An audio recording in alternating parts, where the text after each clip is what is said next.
군집은 일정한 지역에 서식하며 상호작용하는 여러 개체군, 그러니까 A종, B종, C종 이렇게 서로 다른 종들이 서로 뭉쳐있는 걸 군집이라고 한다. 군집. 자, 이건 개체군. 개체군 A종, 개체군 B종, 개체군 C종 이렇게 모이는 게 군집이야. 군집을 구성하는 여러 개체군은 각기 다른 방식으로 다른 개체군 또는 환경과 영향을 주고받으며 생활합니다. 단위 개체군과 다른 군집의 여러 특성에 대해서 알아봅시다. 군집을 구성하는 개체군은 역할에 따라 생산자, 소비자, 분해자로 구분됩니다. 먹이사슬과 먹이그물. 먹이사슬은 생산자에서 소비자까지 먹고 먹히는 관계를 사슬먹이로 나타낸 것이고, 먹이그물은 군집 내에서 먹이사슬이 여러 개가 서로 얽혀서 먹이그물처럼 복잡하게 나타나는 거야. 생산자, 1차 소비자, 2차 소비자, 3차 소비자, 최종 소비자 이렇게 쭉 먹이사슬이 형성되어 있고요. 얘네들이 복잡하게 얽혀 있으면 먹이그물입니다. 먹이그물, 먹이사슬의 각 단계를 이루는 생물종이 다양할수록 복잡한 먹이그물이 형성되어 군집이 더 안정해진다. 그래서 자, 식물을 생산자를 송충이가 먹고요. 얘는 거미에 먹히고 참새에 먹히고 독수리에 먹히고, 얘네가 복잡하면 중간에 얘가 사라지더라도 참새가 먹을 것들이 아직 남아있네요. 그래서 참새가 멸종이 안 돼요. 먹이사슬에서 영양 단계는 몇 단계까지 연결될까? 상위 단계로 갈수록 전달되는 에너지량이 점차 감소하므로 먹이사슬은 4단계 또는 5단계로 제한된다. 생태적 지위, 생태계에서 군집 내의 한 개체군의 서식공간, 먹이관계 등을 담당하는 구조적, 기능적 역할로 먹이지위와 공간지위가 있어. 먹이지위, 개체군이 먹이사슬에서 차지하는 위치. 공간지위, 개체군이 차지하는 서식공간. 물질과 에너지를 얻기 위해 일정한 공간을 차지한다. 군집은 군집 내 각각의 개체군이 자신의 생태적 지위를 지킴으로써 유지된다. 다음, 지표종이라는 개념이 있는데, 지유류는 이산화황 농도가 높으면 살 수가 없으므로 대기 중 이산화황의 오염 정도를 알 수 있는 지표종이고요. 에델바이스는 고산지대에 서식하므로 고도와 온도 범위를 알 수 있는 지표종이야. 군집의 구조, 군집을 구성하는 종의 구분, 우점종, 개체수가 많거나 넓은 면적을 차지해요. 그 군집을 대표할 수 있는 종이고요. 다른 종과 비생물 환경에 영향을 주어 군집 구조에 영향을 미칩니다. 산림의 이름은 우점종의 이름을 따서 붙입니다. 예를 들어 신간나무가 우점종의 산림은 신간나무림이라고 하고요. 소나무가 우점종의 산림은 소나무림이라고 한다. 희소종, 희귀종이라고 하죠. 군집을 구성하는 개체군 중 개체수가 가장 적은 종. 개체수가 매우 적어 보호가 필요하다. 지표종, 특정 환경 조건을 충족하는 군집에서만 발견되며 그 군집의 특징을 나타내는 종이다. 핵심종, 우점종은 아니지만 군집의 구조에 결정적인 영향을 미치는 종이야. 핵심종의 예, 해달은 해조류를 갉아먹는 성게를 잡아먹는데, 해달이 사라지면 성게의 개체수가 늘어나 해조류가 감소하게 되고, 해조류를 터전으로 살아가는 수많은 해양생물의 위기를 겪게 돼. 따라서 해달은 해양생태계의 핵심종이다. 식물 군집의 구조조사, 주로 방연구법을 이용하는데, 방연구법은 조사하는 곳에 방연구를 설치하고, 방연구는 이렇게 격자 형태로 이렇게 격자를 만들어내는 거야. 자, 방연구에 나타난 식물의 종과 개체수, 밀도, 종이 출현한 방규수, 빈도, 지표를 갖고 있는 정도, 피도를 조사해서 자, 우점종을 알아내는 방법이다. 자, 밀도는요. 자, 미터 제곱당, 면적당, 마리수, 개체수 몇 개인가? 빈도는 전체 방구 수, 자, 개당 몇 개인가? 출현한 개 몇 개인가? 피도는 전체 면적분의 면적, 자, 미터 제곱당 미터 제곱이야. 자, 상대 밀도는 조사한 모든 종의 밀도 합해서 특정 종의 밀도를 한 거고요. 상대 빈도는 모든 종의 빈도 합해서 특정 종의 빈도를 찾는 거고요. 상대 피도는요, 조사한 모든 종의 피도분의 특정 종의 피도를 계산한 겁니다. 다음에 중요치는 상대 밀도, 상대 빈도, 상대 피도를 합한 거야. 플러스. 됐죠? 중요치가 가장 높은 종이 우점종이 됩니다. 방연구는 군집 조사에 사용하는 정사각형이나 직사각형 모양의 표변이며 군집의 종류와 특성에 따라 다른 크기의 방울을 이용하고요. 식물 군집뿐만 아니라 해조류, 따개비와 같은 부착생물 군집을 조사할 때도 이용된다. 자, 이거 암기해 놓으세요. 문제 꼭 나옵니다. 중요치도 암기해 놓으시고요. 방형구법으로 식물 군집 조사하기. 풀밭에 방울을 설치하고 방형구 안에 있는 식물종의 이름, 밀도, 빈도, 그 다음에 피도 조사해서 우전종을 알아낸다. 초본 군집을 조사하기 위해 가로 1m, 세로 1m 크기의 방울을 사용했고 이 방형구는 100개의 칸으로 이루어져 있으며 한 칸의 면적은 0.1제곱미터야. 0.1m, 0.1m니까. 자, 그래서 찾아봤더니 질경이는 2개 발견되고요. 토끼풀은 하나, 둘, 셋, 넷, 다, 일곱, 8개 발견되고요. 민들레는 10개 발견됐네요. 그럼 밀도를 한번 봅시다. 미터 제곱당은 몇 개인가? 이 뜻이야. 그러면 1m 제곱, 가로 1m, 세로 1m죠. 그럼 전체 1m 제곱당 2개 발견됐으니까 얘는 1m 제곱당 8개, 얘는 1m 제곱당 10개. 그럼 밀도가 2, 8, 10이 나와요. 빈도는 칸분의 칸이에요. 그러니까 100칸 중에 몇 칸 발견됐느냐? 자, 얘는 질경이는 2칸 발견됐다. 그지? 얘는 100칸 중에 토끼풀은 하나, 둘, 셋, 넷, 다, 일곱, 8칸 발견됐네요. 얘는 100칸 중에 하나, 둘, 셋, 넷, 다섯, 6칸 발견됐네요. 그러면 빈도는 0.02, 0.08, 0.06이에요. 피도는 1m 제곱당 몇 미터 제곱이냐? 이 뜻이야. 그러면 얘는 2칸이니까, 질경이는 2칸이니까 0.02 제곱미터. 토끼풀은 0.08, 8칸이니까. 그 다음에 민들레는 6칸이니까 0.06 미터 제곱당 미터 제곱이다. 단위 잘 봐야 돼. 자, 상대 밀도는요, 전체 밀도분의 2. 그러면 20분의 2네요. 곱하기 100, 10이에요. 다음, 상대 밀도 20분의 8 곱하기 100. 상대 밀도 20분의 10 곱하기 100. 그러면 상대 밀도가 10, 40, 50이 나오고요. 상대 빈도는 전체 빈도. 그러면 합이 0.16이 나와요. 0.16, 0.16분의 0.02, 0.16분의 0.08, 0.16분의 0.06 곱하기 100 하면 12.5, 50, 30.5가 나와요. 상대 피도는 전체 피도가 합치면 0.16이네요. 전체 피도가 0.16, 그 중에 0.02, 0.16분의 0.02, 0.16분의 0.08, 0.16분의 0.06 곱하기 100 이렇게 계산하면 됩니다. 그러면 상대 밀도, 상대 빈도, 상대 피도를 모두 더하면 중요치가 나오죠. 그죠? 그러면 자, 질경이의 중요치는 10, 12.5, 12.5, 35가 나오고요. 토끼풀의 중요치는 40, 50, 50이죠. 140. 민들레 중요치는 50, 30.5, 30.5니까 125.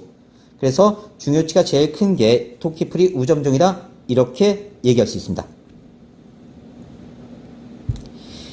이 군집의 우점종은 중요치가 가장 큰 토끼풀이고요.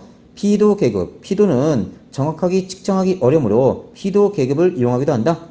방형구를 차지한 면적이 20분의 1 이하면 1.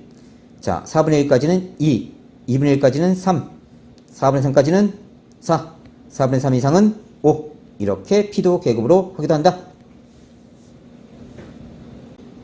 군집의 종류. 생물의 서식 환경에 따라 육상 군집과 수생 군집으로 크게 구분한다. 육상 군집, 지역에 따라 기온과 강수량 차이로 산림, 촌, 사막으로 나타난다. 산림, 강수량이 많고 식물 자라기에 기온이 적당한 지역에 형성되고요. 많은 종류의 목본, 나무, 초본, 풀, 개체군이 함께 자라는 군집이다. 오랫동안 안정된 생태계를 유지할 수 있습니다. 목본 식물이 우점종이고요. 열대우림, 상록 화력수림, 아열대 난대지방, 낙엽 화력수림, 온대지방, 침엽수림, 안대지방. 초원, 산림보다 강수량이 적은 지역, 산림보다. 초본 개척은 중심의 군집이고요. 초본 식물이 우점적입니다. 열대초원, 사바나, 열대 지방의 건조한 지역, 온대초원, 온대지방. 사막, 강수량이 적고 매우 건조해서 식물이 자라기 어려운 지역이에요. 열대 사막, 온대 사막, 온대 내륙지방, 한대 사막, 툰트라, 한대 지방 사막. 열대 사막은 저희대 지방이 형성된 사막이며 선지장과 같은 일부 식물만 서식하고요. 툰트라는요, 한대 지방과 극지방 부근에 일시적으로 형성되는 사막이며 짧은 기간 동안 이끼류와 같은 일부 식물만 자란다. 산림의 충상구조. 산림 군집에서는 빛의 세기와 양, 온도 등에 따라 수직적인 몇 개의 층으로 구성된 층상구조가 나타난다. 산림의 층상구조는 식물이 햇빛을 최대한 활용할 수 있는 구조로 되어 있다. 자, 교목층, 아교목층, 관목층, 초본층, 선택층, 지중층 보자. 교목층, 아교목층, 관목층, 초본층은요, 광합성층이고 새와 곤충이 서식합니다. 아래로 갈수록 약한 빛을 이용해요. 자, 보면요, 높은 곳은 빛세기가 100%에 해당되지만 점점점 낮을수록 빛세기가 줄어들죠.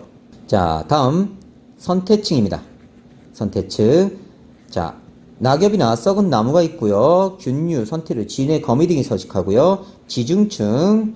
낙엽이나 시체가 썩으면서 만들어지는 부식질이 많고요. 세균류, 균류, 지렁이, 두더 등이 서식한다.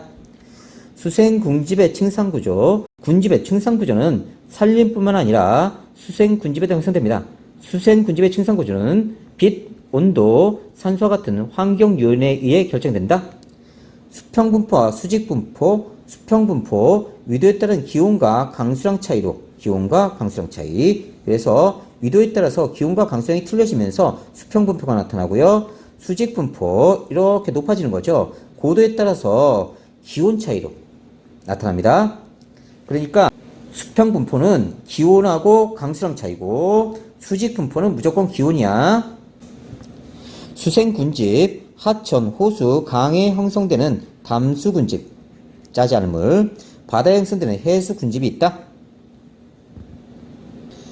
군집의 생태분포, 식물군집이 기온, 강수량 등 환경 요인에 영향을 받아서 서식하는 지역에 따라 군집의 분포가 달라지는데 수평분포, 기온과 강수량 차이에 의해서 위도에 따라 다른 군집이 나타나는 거야. 강수량이 많고 기온이 높으면 열대우림, 강수량이 적어지면 열대초원, 열대사막이 되고요. 저희도 지방. 다음 기온이 중간 정도고요. 낙엽수림, 강수량이 많으면 낙엽수림, 강수량이 적어지면 점점 온대초원, 온대사막. 그 다음 침엽수림 형성되고요. 기온이 낮아지면서. 그 다음에 고이 들어가면 기온이 아주 낮아지니까 툰트라가 형성된다. 저희대에서 고이 들어갈수록 점점점 기온이 낮아지죠. 열대우림, 낙엽수림, 침엽수미로 변한다. 열대우림, 낙엽수림, 침엽수미로 변한다. 수직분포 한라산입니다. 자, 한 지역에서 고도가 높아질수록 기온이 낮아져요. 그러면 상록 화르스림, 그러다가 낙엽 화르스림, 호남잎 됐다가 침엽수림, 관목대가 형성된다. 식물 군집의 천이, 군집의 천이. 시간이 지남에 따라 군집의 종 구성과 특성이 달라지는 현상이야. 1차 천이 토양이 없는 불모지에서 시작되는 천이고요. 개척자가 들어온 후 토양이 형성되고 새로운 종이 들어오며 마지막에 안정한 상태인 극상을 이룬다. 극상은 안정한 상태다. 천이의 진행에 영향을 주는 요인, 토양의 성질, 기후조건, 지형 등 환경 차이에 따라 다르게 나타난다.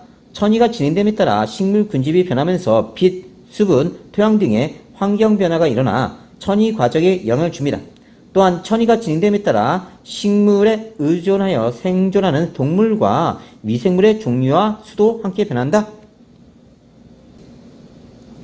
건성천이 용암 대지와 같은 건조한 곳에서 시작되는 천이에요. 척박한 땅에서 생물은 거의 없습니다. 매우 척박한 땅이에요. 맨땅, 바위, 용암 대지. 두 번째, 지류, 이끼류. 지류는 균류와 조류의 공생체로 척박한 환경에서도 수분이 있으면 생존할 수 있어서 황무지에서 처음으로 정착하는 개척자 역할을 한다. 지류는 개척자다. 잘 기억해놔.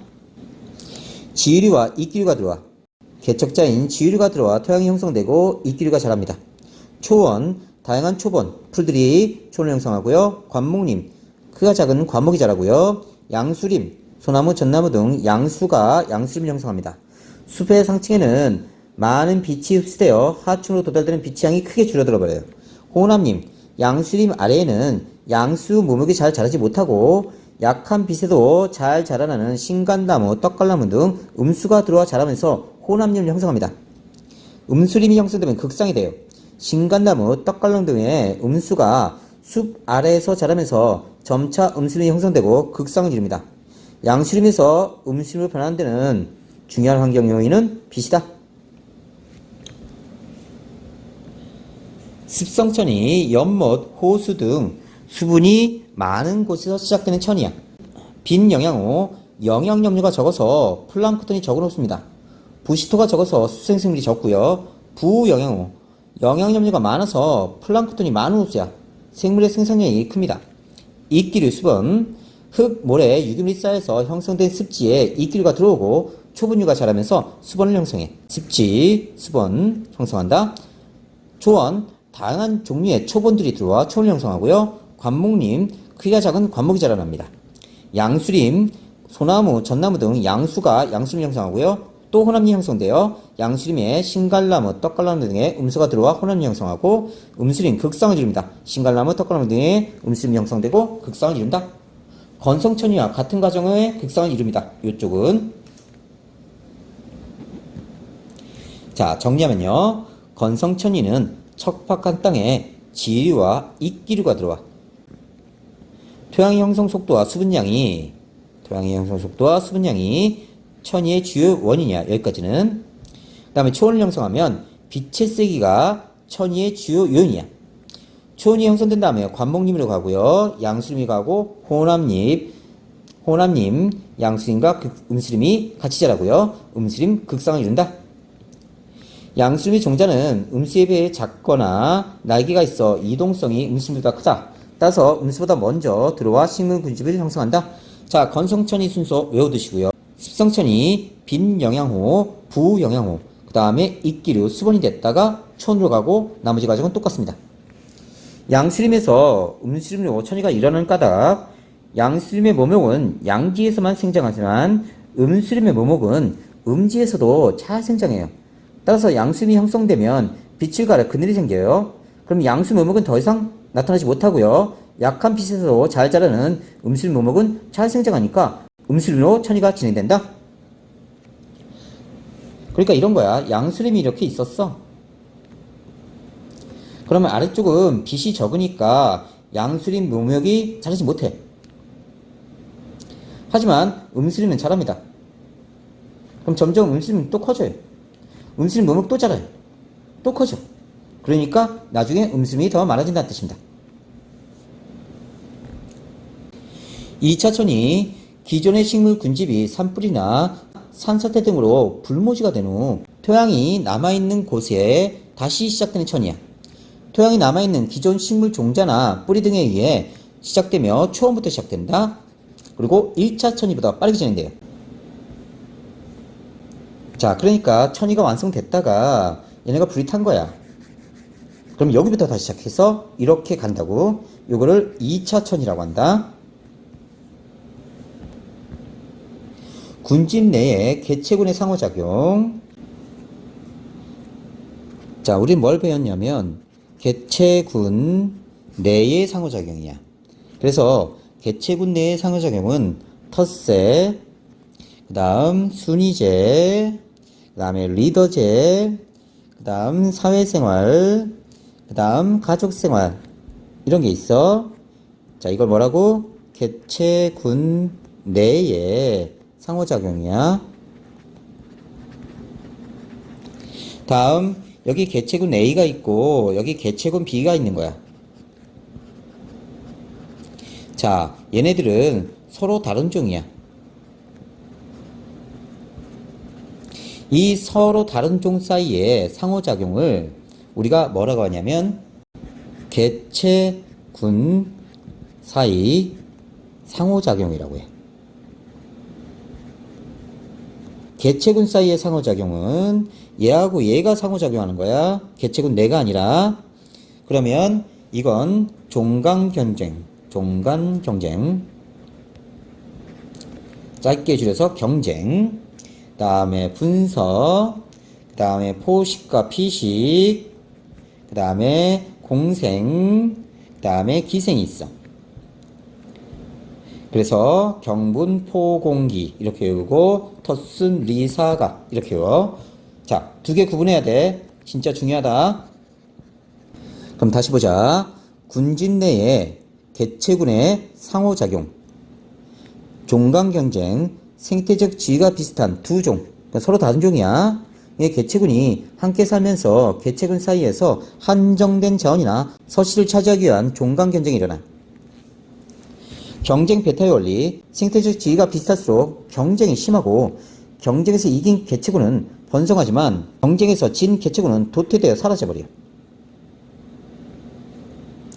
이런 종강 경쟁에 미치는 영향은 생태적 지위, 즉 먹이 지위와 공간 지위가 많이 겹칠수록 경쟁이 심해져. 그래서 A종과 B종이 있는데 요 겹치는 거, 서식지의 범위, 먹이의 종류가 겹쳐지면 경쟁이 일어난 거야. 집신벌레 두 종의 경쟁. 같은 먹이를 먹는 애기 집신벌레 종과 집신벌레 종을 따로 배양하면 집신벌레는 이 정도, 애기 집신벌레는 이 정도 정상적인 S자 모양 생존 곡선이 나타난다. 자, 그런데 함께 배양하면 경쟁이 일어나서 경쟁이 진 집신벌레 종이 사라지는 거야. 이걸 경쟁 베타 원리가 적용되었다 이렇게 얘기해. 그래서 애기 집신벌레는 사는데, 자, 그냥 집신벌레는 점점 죽어가. 경쟁에서 진 집신벌레 수는 개체수가 점점 줄어들게 됩니다. 분서, 생태적 지위 분화. 생태적 지위가 비슷한 개체군이 경쟁을 피하기 위해 먹이, 서식지, 활동시기, 산란시기 등을 달리해서 경쟁을 피하는 거야. 조심할 건 이 분서가 같은 종일 때 일어나는 게 아니다. 같은 종일 때 일어나지 않는다. 서로 다른 종끼리 일어나는 거야. 자, 나무에 사는 새들의 분서, 갯벌에 사는 새들의 분서, 피라미와 은어의 분서. 아까 은어가 공간을 차지한다고 그랬지, 그지? 텃새야. 이건 같은 종내에서 일어나는 거고, 피라미와 은어는 서로 다른 종이야. 이 분서는 따라서 서로 다른 종끼리 일어난 거니까 개체군 사이에 일어나는 일입니다. 피라미와 갈견이의 분서. 봅시다. 솔새의 분서. 북아메리카의 솔새는 한 나무에서 여러 종이 서식해. 여러 종. 그러니까 개체군 사이의 상호작용이야. 경쟁을 피하기 위해 위치를 달리하며 생활해. 서식 분류하고요. 자, 은어와 피라미는 서로 다른 종이죠. 피라미는 은어가 없을 때는 하천의 중앙에 녹조를 먹고 살지만 은어가 이주해 오면 피라미는 하천 가장자리로 이동해. 피라미는 가장자리로, 은어는 중앙에. 자, 수소곤충을 먹고 살고 은어는 하천 중앙에서 녹조류를 먹고 삽니다. 먹이와 서식 분리. 피라미와 갈견이의 분서.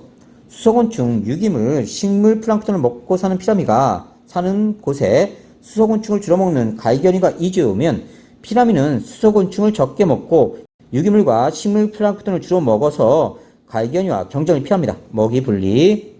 분서와 텃새 아주 주의해야 돼.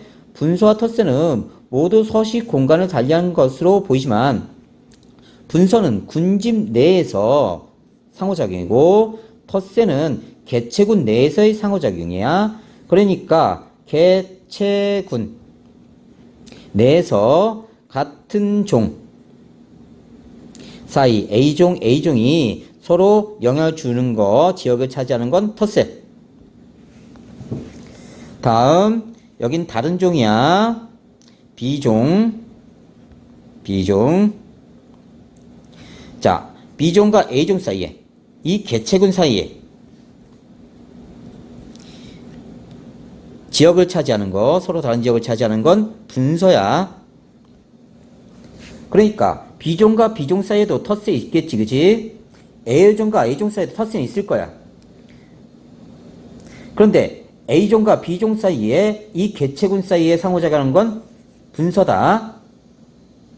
그러면 개체군 다 모인 걸 뭐라고 한다? 군집. 그래서 군집 내의 상호작용은 분서. 개체군 내의 상호작용은 텃새. 이렇게 기억해야 돼. 경쟁에 의한 땅에 비해 생태적 지위변화, 조간대 지역. 조간대는 이렇게 된 거야. 밀물 때는 바닷물에 잠기는 거고, 썰물 때는 바닷물이 빠져나가면서 드러나는 요 지역을 조간대라고 한다. 밀물 때는 바닷물에 잠기고, 썰물 때는 드러나는 경계 지점으로 불가사리, 담치, 홍합, 따개비 등이 서식한다. 자, 여기가 만조수이고요. 여기가 간조수입니다. 따개비 A종이 여기 있고요. 평균 수는 여기고요. 따개비 B종이 여기 있어요. 자, 두 종이 함께 살면 따개비 A종은 이쪽에, 따개비 B종은 이쪽에 존재하고요. A종을 제거했을 때는요, 따개비 B종은 여기를 넘어서지 않습니다. 근데 B종을 제거해버리면 따개비 A종이 여기까지 내려와 살아요. 그러니까 이렇게 된 거야. A종이 여기까지 내려와 살 수 있는데 B종이 있어서 못 내려오는 거지. 다시 정리하자. 두 종이 함께 살 때 평균수의 아랫부분은 따개비 A종과 B종의 생태적 지위가 겹치는 곳으로, 이쪽이 생태적 지위가 겹치는 곳이죠. 종간 경쟁이 이긴 따개비 B종만 서식한다. 경쟁 베타의 원리에 의해서 따개비 B종이 여기를 차지해버린 거야. 자, 나는 A종을 제거한 거지. B종은 평균수의 위쪽에 서식하지 않습니다. B종은 평균수의 위쪽에는 살 수가 없어요. 건조에 내성이 강한 A종보다 약하기 때문에 그렇고요. 다에서는 B종을 제거한 거예요. 여기서는 경쟁 베타 원리에서 A종이 점점점 밑으로 내려오려고 했는데 못 내려온 거고, 여기서는 이제 A종이 내려와서 여기까지 살 수 있는 겁니다. A종은 평균수의 아래쪽에도 서식해요. 그래서 가에서 A종의 분포 하한선은 경쟁에서 진 결과이기 때문에 B종이 없을 경우 A종은 평균수의 아래쪽까지 내려와 서식할 수 있습니다. 두 종의 따개비가 함께 있을 때는 경쟁으로 인한 피해를 줄이기 위해 서식 공간이 달라진다. 공생, 서로 다른 두 종의 개체군이 서로 밀접하게 관계를 맺으면서 함께 생활하는 것이다. 편리공생, 한쪽 개체군은 이익, 다른 개체군은 이익도 손해도 없는 관계야. 빨판상어와 거북, 빨판상어는 거북의 몸에 붙어 쉽게 이동하고 먹이를 얻으며 보호받지만 거북이는 이익도 손해도 없다. 편리공생. 따개비와 흑동고래, 따개비는 흑동고래에 붙어 살면서 쉽게 이동하지만 흑동고래는 이익도 손해도 없다. 황제 청소새우와 해삼, 황제 청소새우는 해삼 속에 숨어 천적부터 보호받지만 해삼은 이익도 손해도 없다. 황노와 물소, 황노는 물소가 이동할 때 풀숲 속 곤충을 쉽게 먹을 수 있지만 물소는 이익도 손해도 없다. 상리공생, 두 개척은 모두가 이익을 얻는 관계야. 흰동가리, 말미잘, 흰동가리는 말미잘의 보호를 받으며 말미잘은 흰동가리가 유인한 먹이를 먹고 병든 촉수 제거에 흰동가리의 도움을 받아. 콩가식물의 뿌리역박테리아, 콩가식물은 뿌리역박테리아가 고정해진 질소를 이용하고 뿌리역박테리아는 콩가식물로부터 양분을 공급받아. 뿌리역박테리아가 암모니아를 만들어요. NH3. 그러면 이 암모니아를 양분을 흡수해서 식물이 단백질을 만듭니다.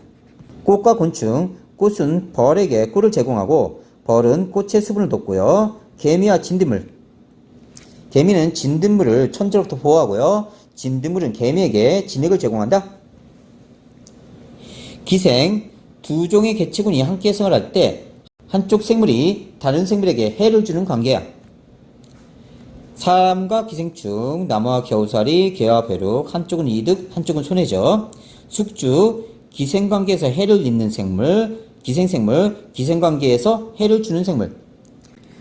숙주와 기생생물의 관계, 사람과 기생충, 회충, 요충과 같은 기생충은 사람의 몸속에 살면서 양분을 빼앗아요. 사람은 손해, 기생충은 이득. 겨우살이와 다른 식물, 겨우살이 기생식물은요, 다른 식물의 줄기에 뿌리를 박아 물과 양분을 빼앗아요. 그러면 겨우살이는 이득, 다른 식물은 손해. 개와 벼룩, 벼룩, 기생식물은 개의 몸 표면에 붙어 살면서 양분을 빼앗고요. 곤충의 애벌레와 기생벌, 기생식물은 다른 곤충의 애벌레, 숙주의 알을 낳고 알에서 깨어난 기생유충은 곤충의 애벌레에서 양분을 빼앗아 성장한다. 새삼과 다른 식물, 덩굴식물인 새삼, 기생식물은 다른 식물로부터 양분을 빼앗는다. 포식과 피식, 군집을 구성하는 서로 다른 종 사이에 먹고 먹히는 관계야. 포식자, 다른 생물을 잡아먹는 생물로 포식자를 피식자의 천적이라고 한다. 피식자, 먹히는 놈이야. 먹이가 되는 생물. 포식과 피식자의 적응. 포식자는 먹이를 잡기 위해 유리하도록 적응하고 피식자는 포식자를 피할 수 있도록 적응한다. 치타와 톰슨 가젤, 스라소니와 눈신토끼, 사자, 영양, 포식과 피식 관계다. 포식과 피식은 동물에서만 나타나는 관계일까? 아니죠. 포식과 피식 관계는 육식동물과 초식동물뿐만 아니라 초식동물과 식물에서도 나타난다. 포식자와 피식자의 적응과 진화. 포식과 피식은 포식자와 피식자에게 모두 생존을 위한 적응과 진화의 원동력이 된다. 포식자는 먹이를 찾는 데 도움이 되는 포식 능력이 향상되도록 적응하고 진화합니다.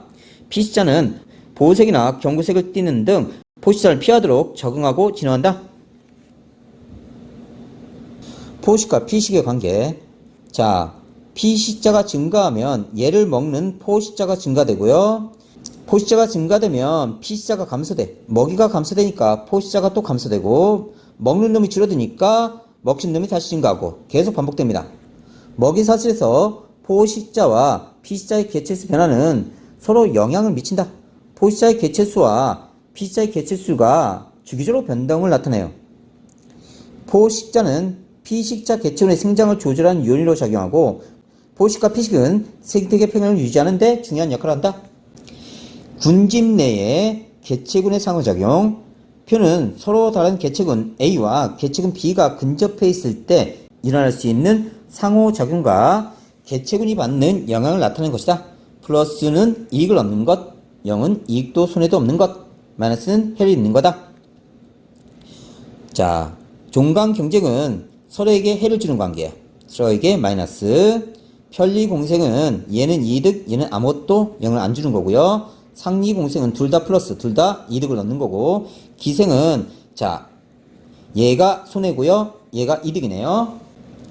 따라서 기생에서 해를 입는 개체군 A는 숙주, 그 다음에 이익을 얻는 개체군 B는 기생생물, 다음 이건 포식자, 이건 피식자네요. 포식자는 이득, 피식자는 손해. 군집 내에 개체군의 상호작용. 단독 배양. 서로 따로따로 잘 자라죠. 종강 경쟁되면 경쟁 베타 원리에 의해서 얘가 사라집니다. 경쟁에서 진 놈은 사라진다. 분서, 생태적 지위분화, A종, B종, 분서 결과 두 종 모두 일정 수준의 개체수를 유지하고요. 편리 공생, 자, A만 이득이네요. 편리 공생 결과 이득을 얻은 A종만 개체수가 증가하고요. B종은 변하지 않는다. 상리 공생, 둘 다 이득이니까 둘 다 개체수 증가하겠네요. 포식과 피식이네요. 자, A종은 그럼 뭘까요? 피식자입니다. A종이 줄어들면 먹는 놈도 줄어든다. 그러니까 이건 피식자, 그 다음 변동되는 게 포식자. 자, 이건 군집 내에. 그러니까 A종, B종, 자, C종, 이렇게 개체군이 있어요. 이건 다 개체군입니다. 얘네들끼리 상호작용한 게 이게 군집 내의 상호작용, 이게 군집이니까. 그 다음에 같은 종 안에서 개체군 내의 상호작용. 자, 이건 뭐라고 그랬죠? 텃세, 순위제, 리더제, 사회생활, 가족생활. 이건 개체군 내의 상호작용. 그 다음에 군집 내의 상호작용은 자, 종강경쟁, 분서, 편리공생, 상리공생, 포식과 피식이 있다. 잘 외워두세요. 자, 간단하게 좀 정리하고 합시다. 개체군 내의 상호작용은 같은 종, A 개체군 이 같은 종 안에서 동일한 종끼리 상호작용하는 건데, 자, 요 개체가 있으면 서로 이렇게 영향을 주고받는 거예요. 그래서 텃세, 순위제, 리더제, 사회생활, 가족생활이 있고요. 자, 순위제는 1등, 2등, 3등, 4등 이렇게 정하는 거고, 리더제는 리더 하나 정하고 나머지는 순위가 없다. 이런 식으로 가는 거고, 군집 내의 상호작용은 A 개체군, B 개체군 이렇게 서로 다른 종끼리 상호작용을 하는 거야. 그래서 종강경쟁, 분서, 공생, 공생에 편리공생과 상리공생이 있고 기생, 포식과 피식이 있는데, 여기서 주의할 점은 분서와 텃새를 구분을 잘해야 돼. 자, 텃새는 같은 종끼리, 은어라는 종끼리 자기 지역을 이렇게 차지하는 거야. 반면에 분서는요, 자, 이렇게 나무가 있으면 A종, B종, C종, 이렇게 서로 다른 종끼리 공간을 차지하는 거야, 자기의 영역을. 또는 강에서 은어가 중앙에 있으면, 자, 피라미드는 이렇게 다른 지역을 이렇게 차지하는 건 분서라고 해요. 그러니까 분서는 서로 다른 종끼리 서로 상호작용을 하는 거야. 그러니까 군집 내에 서로 다른 종끼리. 다시 텃새는 같은 종에서 같은 종의 생물들이 각각의 영역을 차지하는 거다. 자, 이거 정리해 놓으세요.